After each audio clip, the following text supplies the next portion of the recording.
Bonjour à tous, bonjour la petite famille ésotérique et bienvenue à cette troisième vidéo sur l'ésotérisme.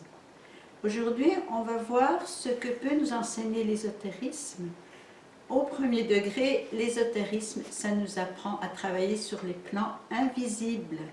Qu'est-ce qu'un plan invisible? Évidemment, c'est quelque chose qu'on ne voit pas. Nous vivons dans un monde de troisième dimension, la longueur, la largeur, la profondeur, avec une quatrième dimension qui s'appelle le temps. Dans notre plan matériel, on voit tout, on peut toucher, on peut sentir. Les plans invisibles, ce sont des plans qui sont uniquement vibratoires. Donc, on ne peut pas les voir avec nos yeux de chair, parce qu'on n'est pas équipé pour ça, à part certaines personnes qui, avec l'habitude, voient dans l'astral. Certaines le voient spontanément, celles qui ont, par exemple, ce qu'on appelle des hallucinations, des choses comme ça. En réalité, ce sont des ouvertures sur l'astral, et ces personnes-là voient ce qui s'y passe. Dans l'état normal, nous ne voyons pas l'astral, nous ne voyons pas ce qui s'y passe. Mais le plan astral, donc ce plan invisible, est en réalité une grande quantité de plans différents, avec des plans qu'on appelle plutôt le bas astral, où on vit plutôt des expériences malheureuses, la peur, l'obscurité, la haine, la violence, toutes ces choses-là font partie du bas astral, et les plans supérieurs qu'on appelle le haut astral, qui sont des plans d'amour, de paix et de lumière. Donc c'est sur ces plans-là que l'ésotérisme nous apprend à travailler. Où se trouve l'astral? Il se trouve partout, partout, partout, partout. Il interpénètre notre plan matériel. Il se peut qu'il y ait un ange à côté de moi, ou une personne décédée assise ici, ou même que je vienne m'asseoir à côté d'elle. Le plan astral est partout. Et les différents plans, les différents niveaux s'interpénètrent et occupent tout l'espace, y compris le plan matériel. Donc, au premier degré, l'ésotérisme va nous apprendre à travailler sur ces plans-là. Ensuite, toujours au premier degré, l'ésotérisme nous permet d'accéder à certains pouvoirs. Lesquels? Eh bien, on peut dire tous. Parce qu'avec la pensée, tout est possible. Par la pensée, tout est possible. Mais évidemment, il y a des conditions d'accès à ce pouvoir, à ces pouvoirs. D'abord, il faut y croire, donc c'est ce que j'appelle la foi, avec un F majuscule. Je précise que la foi dont je parle n'a aucun lien avec la religion, ce n'est pas du tout la même chose. La foi, comme je vous l'ai déjà dit, c'est croire en soi, croire en l'autre et croire en l'amour. Et si vous croyez en ces trois choses-là, vous croyez que vous êtes capable de tout réaliser. C'est le but de cet enseignement.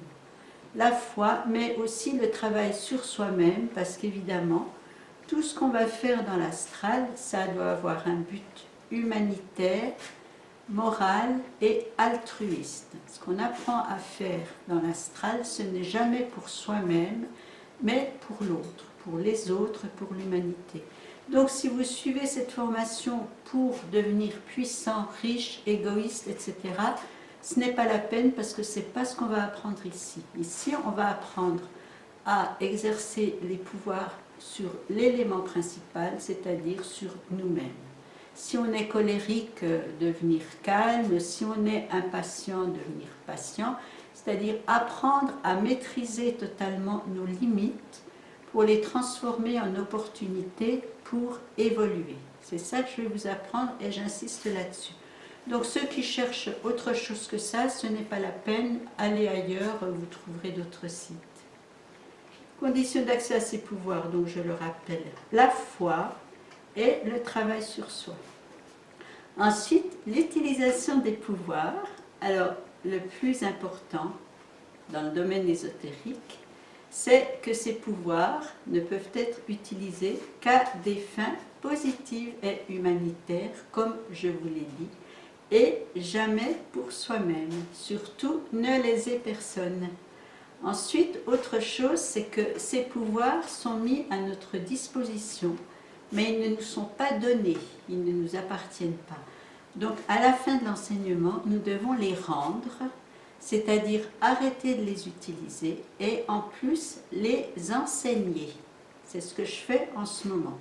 Car une des nécessités de l'ésotérisme, de la démarche ésotérique, c'est d'enseigner ces pouvoirs, de les transmettre, mais après de les rendre.